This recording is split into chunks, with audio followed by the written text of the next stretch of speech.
Hello, one and all, and welcome back to TTML Division 2. This is the 8th round of the Season 3 Championship. It is going to be the Singapore Grand Prix for tonight.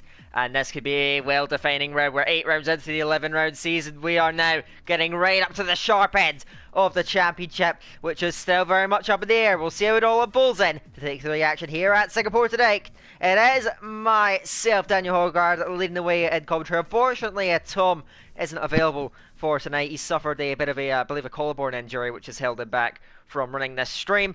But thankfully, alongside me in the commentary box to help us out with proceedings tonight, it is, once again, Mr. Michael Edwards. Mike, how are you doing, man? I am doing great. I am looking forward to this one. It's one of my favourite tracks on the calendar. Well, that is certainly very good to hear. We'll see how it unfolds here tonight. Singapore, of course, is a grueling circuit then. One of the longest on the calendar by lap time. I think it's the third or fourth longest in terms of the entire calendar, but on this particular edition, it may well be the longest of them all. But certainly here with Singapore, it's 23 corners, more than any other circuit or in Formula 1 for the moment, and that is going to provide a mega challenge for all the drivers to try and put up with. That is what we're going to be looking at here tonight. And going into this race, well, we're getting through the championship now, and so every race matters paramount from here on out. And still it is Scuba who leads the way at 156 points. His nearest rival, XL Gary, sits on 119. He is tied with IFR Khalidra, who I will say has taken a break. Well, he has moved away from the championship for personal reasons, and so you won't be seeing him featured, I suspect, throughout the remainder of the season. Unfortunately, but he's put on a great show for us with his brave strategies all the way throughout the season anyway. Matt Timos is also still very much in the mix. He's on 113 points then. Bit of a gap down to TTG York on 92, Alonso on 91. Those look to be the guys that are most in contention for the championship. But Scuba holds a decent lead still up at the front then. We'll see if he can try and hold on to it then. Gary looking to chase him down. The gap is down to 37 points, I believe. Still has a hefty advantage, more than a race victory. Gary needs to get it back in there soon, otherwise that championship could start slipping away from him, Mike. Yeah, it is crunch time for Gary. If he really wants this championship, now is the time he needs to push and start outscoring Scuba. And interestingly, Gary's former teammate is in here tonight, the reserve of XL Ryan. He's currently fourth for the championship on the 44 point. He was looking pacey at the start of the season, so he could definitely throw a spanner in the works for these guys. Yes, certainly. We'll see how it unfolds then at Singapore as we now get things loaded up. Of course, Singapore, the midnight race of the Formula 1, ever distinctive here on the calendar. Let's see how it all unfolds then tonight as we're going to get loaded in. For the first time then, short qualifying session, 18 minutes of length is going to be in front of us. And I can tell you that in the Division 1 race, we had a monsoon in the race. So we'll see if that's going to unfold. But certainly Singapore can promise some rain. We'll see if it's going to keep dry, though, for the race. If the heavens are going to open or if they're going to stay closed off. And now we're just waiting for the last of the drivers to get ourselves readied up. And then to the qualifying session that we have ahead of us. The qualifying is going to be an important round here because overtaking is so remarkably difficult then as we get ourselves loaded in. Let's see what we have in front of us for qualifying as we get ourselves set up then. 18 minutes, of course, going to be in front of us then at this track that, as I mentioned, very clear then under the midnight, the skyline, and the floodlights of Singapore. So let's get into it then. 19 drivers before, Mike. Qualifying around here is so important because overtaking in the race is going to be immensely difficult to pull off. New overtaking opportunities. A run down into turn 7 going to be where we're going to see most of the overtakes happen. However, there's an opportunity down into turn 1, especially a good launch off the line. So whoever's on the front row, they may have to do some defending. It looks like Scuba is going to be the first man out on track. Yeah, Scuba, of course, championship leader, will be looking to try and secure that advantage he's built up prior in the season. And so the Red Bull knows what's at stake, and he's going to give it everything to try and get himself further away then. Of course, he has a decent lead, and he knows that he will not lose a championship lead tonight, but he can certainly lose the advantage, the supreme advantage he has at the moment. But that can be lost with one bad result and one good result for his rivals. His nearest rivals, of course, XL Gary and Matt Tubos, will be looking. They both won races that season. They know how they can close down that gap. The question is, will they be able to pull it off against Scuba, the ever consistent Irishman who's barely put a foot wrong all the way through the season? Let's see what he has in store for us here tonight. Underneath the lights then at Singapore, the track illuminated, the cars shining underneath the lights, and then we're going to get cars on out laps then. Qualifying so crucial, but getting a good lap round here is so difficult, mate, because the walls are always living. Knocking off an end plate is more difficult to pull off around this track than if you do not make one small mistake, your front wing comes flying off in the lap, and maybe further down the road in the race, your race could be ruined as well, so the driver's going to have to be on it, and no mistakes can be allowed here tonight. Absolutely not. The wall's so unforgiving. Any little nip on the wall can equal some wing damage, and especially in these final sectors, we see Scuba coming through now. Any form of wing damage through here, it just understeers like crazy. Yeah, certainly. So you cannot afford to be taking that knock and lose that amount of time then. Scuba is going to be the first up to go over the line then. And that's busy lap in Singapore. Let's run you through it. Scuba crosses, opens the DRS for the first time. Now heading to the first corner using that yellow arch curve to turn the car then. For turns 1 and 2 there, keeping it nice and tight and out through turn 3 then. Get on the throttle, try and balance it then. Through the king of 4. Heading up, right up to the left hand side as you prepare yourself for turn 5 then with commitment out of it. Through the exit. As you get onto the barrel again then, to the kick of turn 6 and onto the tunnel. He's going to have his teammate just in front of him. Maybe a slender slipstream give it, and then gets out of the way for the braking zone of turn 7, Memorial Corner. Now getting yourself to one of the biggest stops in the circuit, to one of the slowest corners at turn 8. Run it back up to the right hand side of the track, then sweeping it into turn 9 again. Commitment out of a bit of oversteer though for Scuba as he tries to plant that throttle now into the famed Singapore Slide, the infamous section of the track then. Through turn 10 and then swing it back to the right.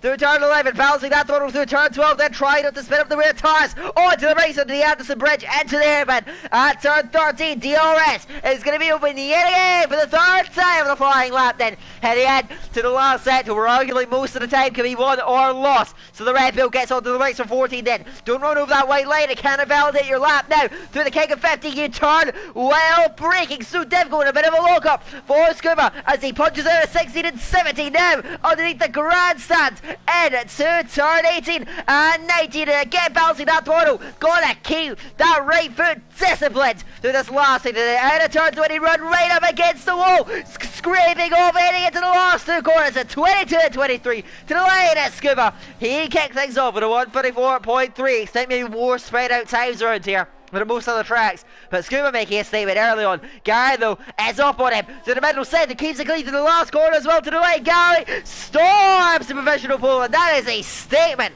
for XL Gary. Right up to the top, Ryan goes to the P2, the Ferrari, but that was stellar from XL Gary. Right off of it, off the bat, that 34.4 is going to be such a tough lap to beat. Can anyone get up to it? That's a great, flawless start to the session for XL Gary.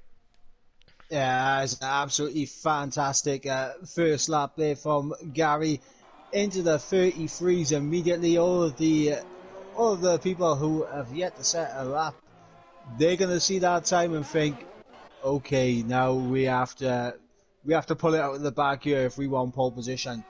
And Gary doing everything possible to try and close this gap down to Scuba in the championship. Carboy is out the session. I think he crashed out at turn 23 then. You can see his car stricken by the mini-map then. Heading over the line now. Maybe just drop the car on the exit. A better disappointment. And you're watching York coming over the line now. Who's dominating pole sessions. You can see that the Mercedes right at the side of the track then. York not particularly fast. 135.6 as the mark he puts down below then. But Gary on top by some margin in front of Ryan. The field as predicted, a little bit more spread out than we're used to seeing. Elementis cross putting himself in a 7th place then for the moment then. But here in the early stages then, Gary comfortably clear as it stands right now, but there's a lot more cars to come through there. Matt Tibos is really flying the last sector now, heading into turn 21. Let's see how's the run off the corner. He slams into the wall and the end plate flies off. That's how easy it is.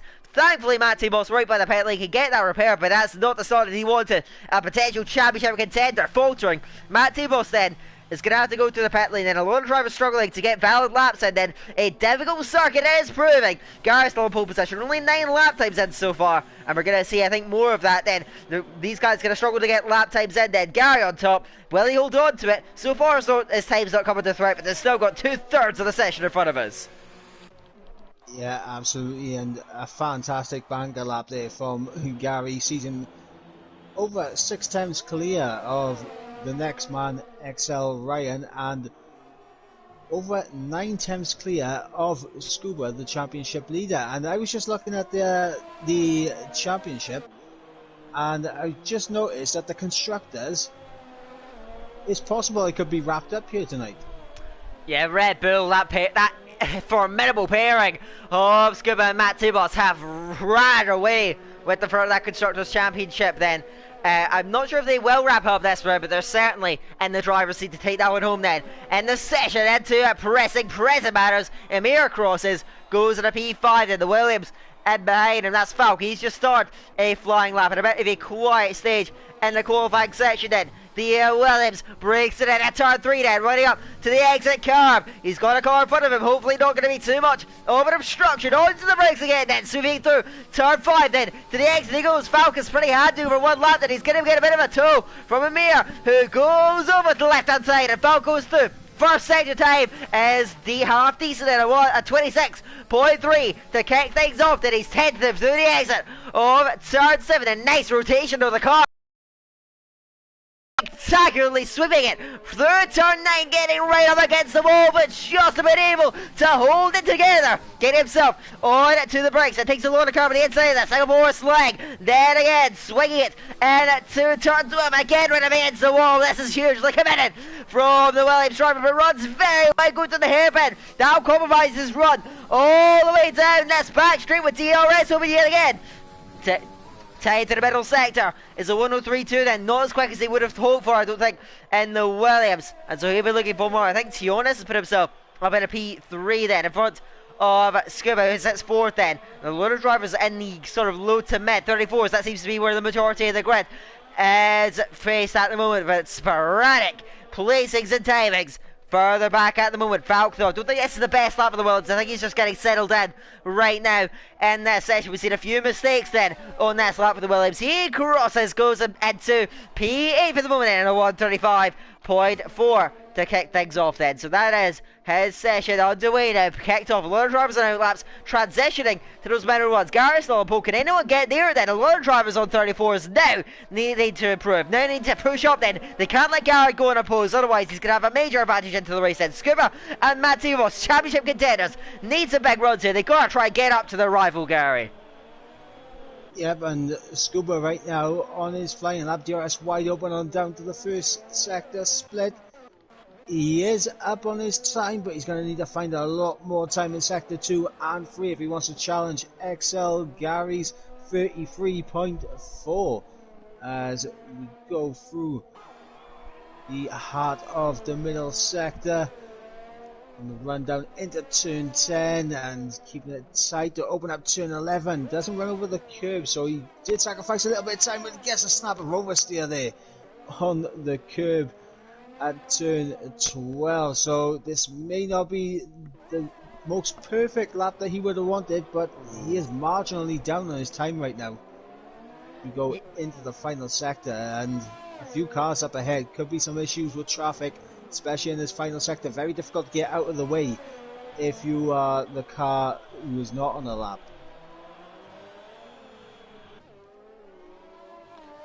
So we're going to keep on board by Scuba then, heading through these final few corners, but we saw the middle sector was not stellar for the Red Bull as he's able to find a bit more time. And these last corners coming to the apex. Massive movement through 23. Comes over the line, does improve to P3. But I think he would have wanted a little bit more from that then. Just marginal as he puts up Teonis over the line. He's just kicked off a lap out there for the moment. Who is next up? I think it's one of the Racing Points. Who is next behind on the lap then? Wes goes out on the mediums. And of course, medium tyres. We're seeing a few drivers running with him because they are hugely advantaged come the racing. Starting outside the top 10 can be very, very promising, even if you're a bit down on track position, and that's the one disadvantage to the line. Wesker has put himself at P8 at the moment, still top 10 on mediums, and if you can put yourself in that sort of position, as you saw multiple D1 drivers do, as Isotopic puts himself in a P2, that's much more like it for the Ferrari, right in the mix, in less than 2/10 adrift of XL Gary's current provisional pole time then. Ryan crosses,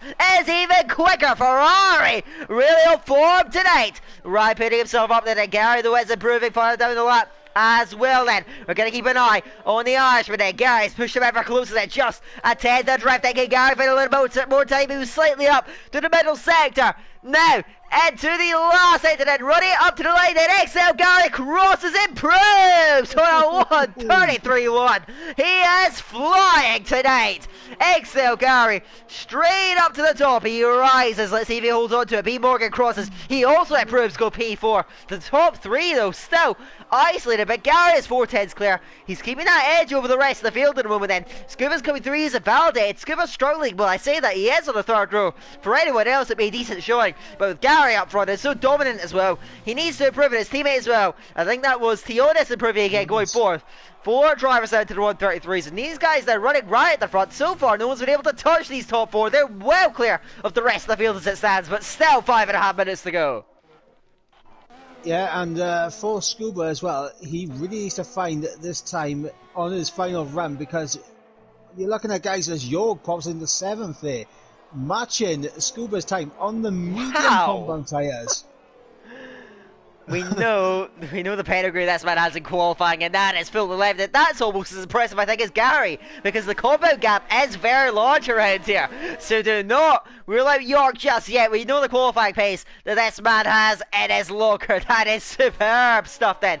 I think we are pretty quiet, just transitioning to that last phase of the session, and some drivers on outlaps then. So Gary, he has held that place from the start then on a 33.1. Can anyone else get to it? 4/10 of a second will be one of the biggest pole margins we have seen all season. We'll see if he's able to make good of that then. The Ferrari's backing up then. Matt Tebow still doesn't have a lap on the board, and the Red Bull's under pressure, both of them under pressure then. Gary up front then can try and improve then. Scuba's in a decent place, but Matt Tebow's at P4 in the standings. He needs to get up here. He needs to get right into it, and a track where qualifying is so important. If he does not put a good lap together, he's going to be at the mercy of losing out in that championship. And interestingly, Mike, a lot of drivers that are further down the order, they've got mediums. Do you think they have any intention of getting up the grid, or they just want a better strategy heading into the race?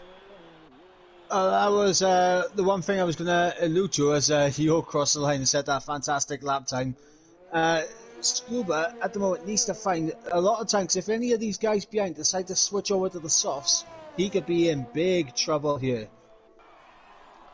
Yeah, certainly. So let's see what these strategies are going to be like then, because if you look at this, the best lap time set, Jorg at P7 is in such a good place. He's actually matched Scuba's lap time, which is phenomenal in itself. Matt Tubos then seems to be opting for that, then we know how blisteringly fast he was around the streets of Baku. Now in the streets of Singapore, let's see if you can match up to that first sector time. We're keeping an eye on it. 26.1, that is superb to see he is on those medium tires. Locking up a little bit, of course, his track grip is going to be slightly compromised. He's going to have to make sure he's keeping that car alive.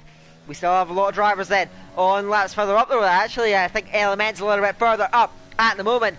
And the AlphaTauri, he is up 1.3 seconds to that middle sector, running up to the white line, just about keeps it on. He's looking as well if he can find a bit more time to be right in the mix with some of the medium times, but Jorg is well clear of everyone else that has put lap time down on that medium yellow wall tire. Will he go out again in this final stages. Then is Element now coming through the last few corners, navigating nicely. Just keeps it on the road again, then using the curb to maximise the width of the track. And again through 22, through 23, runs to the line. And that is superb from Element. A 34-2. He's faster than York. He's faster than Scuba on a faster compound. Brilliant. Absolute brilliant from the Avatari. Matt Dubos now needs to respond there. 1 or 2.4 was the time. Through the middle segment. Coming up to the line is the Red Bull driver. Needs a big lap here. It's P9. It's not bad, but he may not be able to hold on to that top 10 start then. The Element though. Brilliant stuff. Even faster than York on those mediums. Superb stuff then. And the Avatari putting him into such a strong position.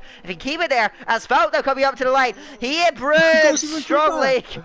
He goes 33-1. Wow. These medium times are phenomenal. Falk going up there. That's brilliant. Alright, for our folks, put himself in a storming position now if he holds on to that grid spot to the end of quali. Yeah, and that's put Matt Dibos on the bubble in the top 10 now. Sitting in 10th, and with these guys behind, who is going to be able to go quicker? As we got Wesker out on the set of the sauce, we got AJ out on the set of the sauce now as well. Alonso, I believe, is on a flying lap coming through the final 2 corners. Now he's over 2 seconds up. Let's see where this will put the Haas. And it's an improvement on time, but only gets ahead of TDB, I believe, in position. He made a fairly major error, I saw, through turn 18. That's why you saw the lap time not coming through where he hoped for. He is still pushing, though. He's going to look to get more improvements, and he is a fast driver. He'll look to try and get himself further up the order. A lot of drivers are starting laps, then current provisional pole leader Exo Gary is getting on to one for the moment. Some drivers then, a lot of guys further down the order, as you mentioned, like Wesker, AGU, Sway. They're going for the soft tires then, wanting to get themselves and need to get deep into that top 10 to give themselves a fighting chance. Come the Grand Prix just in front of us, and Scuba's out there on soft as well, and so he has opted to try and get the best possible lap time in. Matt Tibos has gone into the pit lane, and so he's maybe not interested in getting further of the order. Getting started with completely fresh tires might be something he's quite keen on going through then. Try to see, I think one of the Renos maybe will be furthest along in a flying lap. No, they're both on out laps then. Everyone is just getting prepared, getting ready for their final cracks at a lap time out there on the road as it stands, and so everyone is just building up to it then. Element is actually still out there, going even faster on those aged medium tires that stands it, but Gary's further along then. Let's see, the curve revisional pole sector, middle sector is even quicker than before. He may yet get into the 32s here then, as we only saw a handful of drivers in D1 manage then, so this would be brilliant and sublime from XL Gary, who wants to extend that pole mark through turn 17. Turns and it turns 18 and 19. Matt Tibos retiring then, so he's giving up then. He's happy with P10 at the moment, and he's going to be able to get up even higher than that then. Round the final turn he goes then. Scuba's not going to get any higher than 8. He'll be desperate to get knocked to that top 10. To the line is Gary. He is in the 32s. A 32.994. Sheer brilliance. Sways up to the line. He's not going to lap time in there and validated then. Further down the line, I think Element, and he's up in his lap time again. He is flying again on those mediums. Comes through and he jumps on a P6. Absolutely brilliant. And he jumps Falcon again, but Falcon's flying even faster. Going through that middle sector now. One of the Ferraris right first along there, but he's backed out then. He's got that lap to be validated. He will not trouble Gary's timing. If anything, come under a bit of threat from behind out there. Wesker then, he is well up. He's also flying. He is on those soft tires, so he needs to get well up the order, up towards the top 5 then. And the racing point, navigate the car, heading around.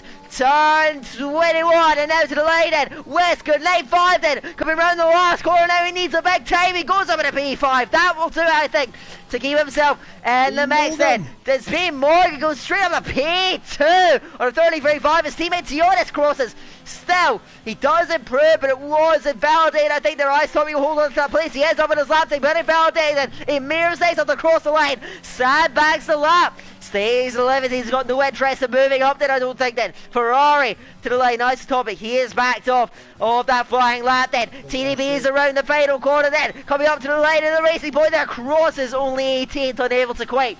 Final time he was asked for. AJU comes into the pit lane. That draws the session to a close. Gary dominant. Utter dominance. He's well over half a second clear. That has to be the biggest pole margin of the season. Gary on top then, well clear at the moment. That's a huge psychological advantage. But Element and Falk up there in those mediums, they got to be fancying good chances as well. They have a big strategic advantage heading into the race now. Yeah, and Gary being over a second quicker than Scuba and a second and a half quicker than Matt Tibos in 12th. However, Matt Tibos will have fresh tyres, so it'll be interesting to see how the guys outside the top 10 navigate on those fresher tyres. LMN and Falk, they have put a few laps onto those mediums, so they may struggle a little bit quicker than the likes of York, who has managed to get into the top 10 on those mediums. Yeah, there's that everlasting battle to get further up the grid. Have they got a bit too carried away by it? We're just going to have to find out further down the lane. In the Singapore Grand Prix then, to run through the results. Gary never looked in doubt then. A 32.9 is that provisional pole sitting time. Then B Morgan onto the front row. Great session from him as well. XL Ryan, nice topic. The Ferrari duo get themselves on to the second row. The third row felt by Tionis and Wesker, the last of the club of front runners on that soft composite tyres. Element and Falk, they had a battle for the fastest time on the mediums. Element just wins that one then. Scuba, maybe in the worst position of all. He's got some work to do then. From 9th to the ground on the soft side. York rounds at the top 10 and Mir. Matubos, Alonso, TDB, Noisy, Hepuli, AJU, Sway, Coreboy, they all have free choices tyres then. So Amir sandbagging that lap on the soft, maybe that was the right call. He is going to have that choice heading into the race. And so, that's qualifying in the books then. For Singapore, it's an important qualifying session, no doubt, to set your place on the grid. But one thing we've got to be noting after that is drivers been able to get inside the top 10 on mediums. The soft tyres, not the tyre to be on. This is going to be very fascinating. Are the top 6 in this race going to be able to hold on to those places? Those softs go out quickly, and you sense the medium runners behind will be ever eager to attack once the time comes. Absolutely. And a little bit of a role reversal. Tonight I'm going to ask you, what's your prediction for the podium? You can't do this. What's this all about? I can't believe he's done this to me. Right, to run you through it. One stop from the soft tyre is still very possible. So I am actually going to go with Gary for my race win still. I think he will just about be able to hang on to it. Of course, we're just going to have to see how that all unfolds. But certainly you can't rule out some of the medium runners. I'm actually going to say Falk for P2, and then I guess a bit of a wild card. Then Matt Tibos for P3. Let's see how it works out then. It's going to be a real risky one, but you're not going to get away from it. You're not going to get away unscathed here, Mike. What's your top 3 prediction for the race then? You're not getting out of this one. I'm going to go with same as you, Gary, for the win. I think he's just shown fantastic pace around here. Let's see what his race pace is like. I believe we'll see Falk in second place, but I'm going to predict a York in third. Okay, let's see how that is going to unfold then. Very similar predictions from us then, it must be said, so let's see how it all will unfold. As B Morgan has been disconnected. Hopefully we get her back in as soon as possibly possible, because and AJ as well actually didn't even clock that. Down at the rear of the field, the McLaren driver. Yeah, he's also got himself out the session. Please, God, can we get these guys back in as soon as we can? Get them back in control of their cars, and they could both be in fighting positions, especially if you look at the tyre choices. Just to bring us away from that, let's look at that. Of course, we all know the split amongst the top 10 drivers, but at the bottom 10, well, they're all going for some sort of alternate strategy there, but they're going about it in somewhat of a different manner. Amir, Matt Tibos, Hipuli Boy, and Sway going for the medium yellow wall compound. The white wall compound is going to be run by Alonso, TDB, Noisy, AJ, and Coreboy. So let's see if this works out then. Bit of a divide amongst the guys further down the grid as well. That's going to be something to firmly keep your eye on all the way throughout. So let's keep an eye on how that's going to unfold then. From the strategic, of course, you can go, I think it's going to be a hard medium strategy for the guys on the hards, medium hard strategy, of course, conversely for the guys on the mediums. And well, you pretty much have to go for a one stop here at Singapore if you're on the soft side. It's going to be a soft hard strategy I expect these guys to be running there, getting them to the end of the race. But as thankfully both our guys are back in a session, hopefully we get them in control of their cars and we're ready to go racing. Gary's going to lead them out though. Going onto the grid though, if B. Morgan gets back in control of his car, he can fight for it. Otherwise, Gary will be virtually unopposed in his run at turn 1 then, Mike. Yeah, I think B. Morgan is ready to take control of his car, but the Go-Masters won't let him actually take control until the race, the lights come on. So I think he'll just be ghosting for us until they get forming up on their grid positions. But this is going to be very interesting because, as you say, the one stop is definitely the one to go on. But if you can build the gap early on, if you're going for a two-stop, the two-stop can work. It can work, but of course it's a matter of track possession that could really play against you then. You have to manage the race and you have to adapt to the circumstances, and the amount of circumstances that can be thrown at you, especially at a track like Singapore, are seemingly endless. Anything can happen at Grand Prix racing, and it usually does. Let's see what's going to happen here tonight as all the cars now are lined up, locked and loaded and settled on the grid with 31 laps of Singapore in front of us and Marina Bay. Let's get ourselves set up then, with everyone now poised on the grid then, but we're not going just yet. Hopefully the lobby hasn't completely bugged out on us. As we know, we did have AGU and B. Morgan disconnected further down the lead. B. Morgan is back in his car. AGU, I think he is as well actually. So it looks like these guys are all set, but we're not quite going there, Mike. Then a bit of an anticlimax as they sit on the grids. This is the unfortunate side of Codemasters, and we do hate to see it from time to time. Sometimes the lobby does glitch, and I don't know what we're going to do if it's going to be a lobby restart or not sure what's going on. I'll try and find out now. Yeah, well, I guess we'll keep you posted on what's going on inside of the admin's chat then. Of course, these guys, as now we actually have a migrating host set, so it looks like we are, I think Sway jumping out the session, so looks like we are going to get a lobby restart, unfortunately, guys. Just make sure to hang on in there as... Yep, same.